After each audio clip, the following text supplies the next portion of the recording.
Welcome to the tutorial on realization of a 3-bit synchronous counter using IC7476 in the digital IC trainer kit.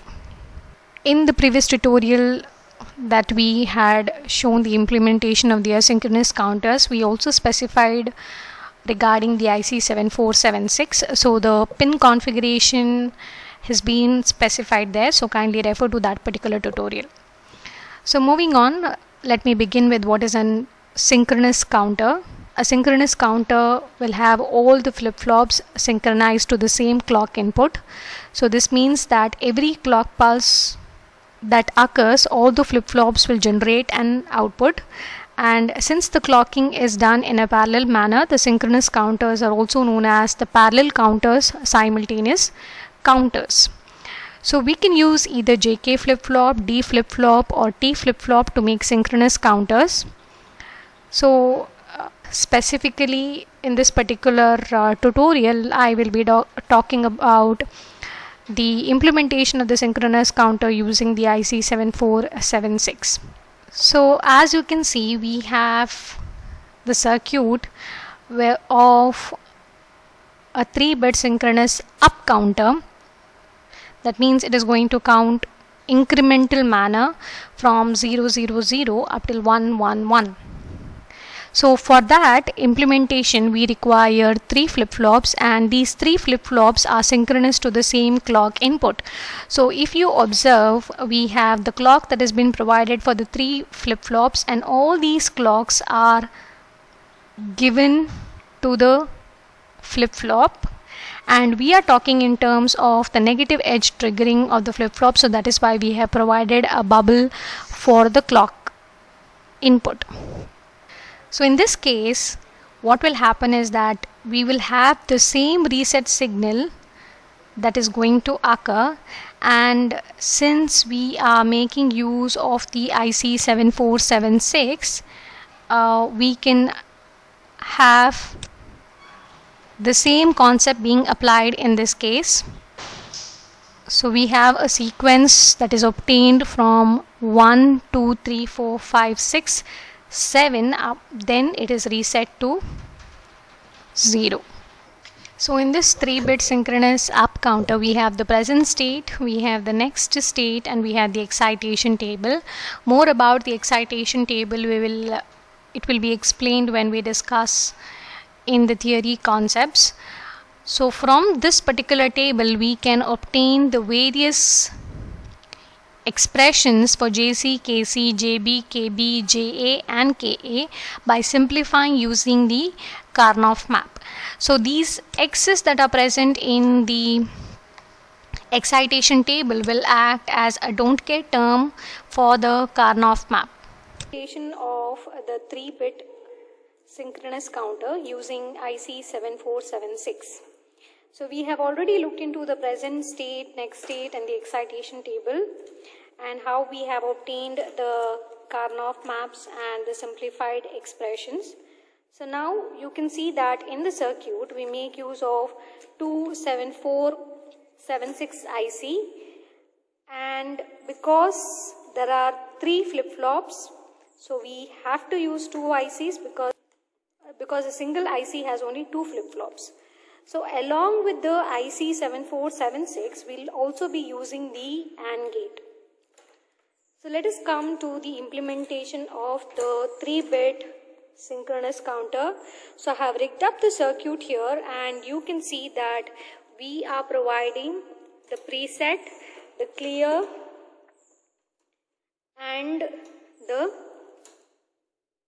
logic 1 corresponding to the J and K. If you see the circuit, for the circuit you have the first JK which has to be logic 1.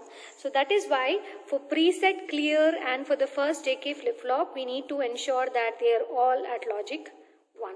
So let me switch on the IC trainer kit, and I have kept this at logic 1. So as soon as you apply or switch on the IC trainer kit, since this is a 3-bit synchronous counter, you can see that initially QC, QB and QA all are zeros.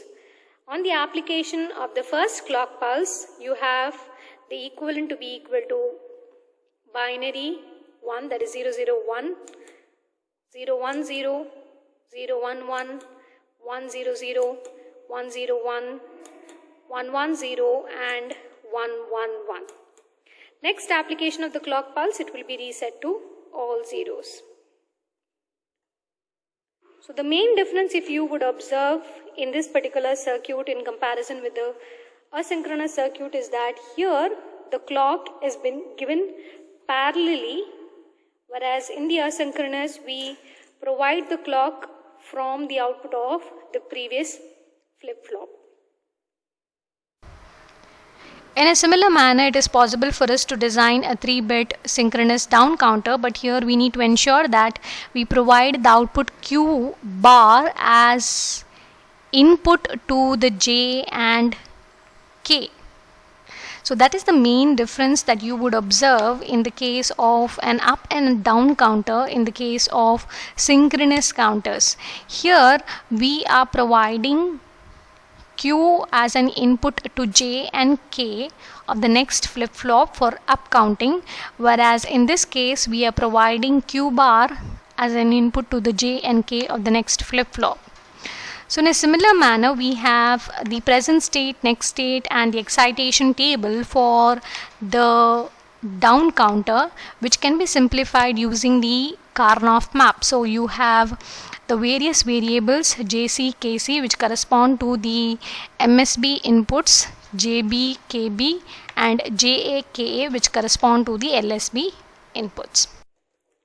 Next is 3-bit asynchronous counter, again making use of the IC 7476.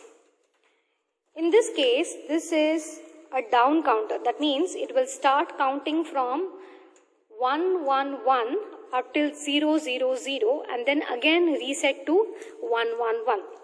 So during my clock pulse 0, that is when I switch on the IC trainer kit, directly I obtain the output QC, QB, QA to be equal to 1, 1, 1. Here the preset, clear and the first JK input have been made equal to logic 1, and that is why the indicators of the inputs are glowing. Next, let me apply the monopulse. So when I apply the monopulse, since this is a down counter, it should start decrementing. So you can see from 7 it has moved to 6, 5, 4, 3, 2, 1, 0, and again on the application of the next clock pulse you obtain the resetted output to be equal to all ones. So in this particular implementation we make use of the 7476 IC along with the AND gate IC which is placed here, which is similar to the one which we have shown in the circuit.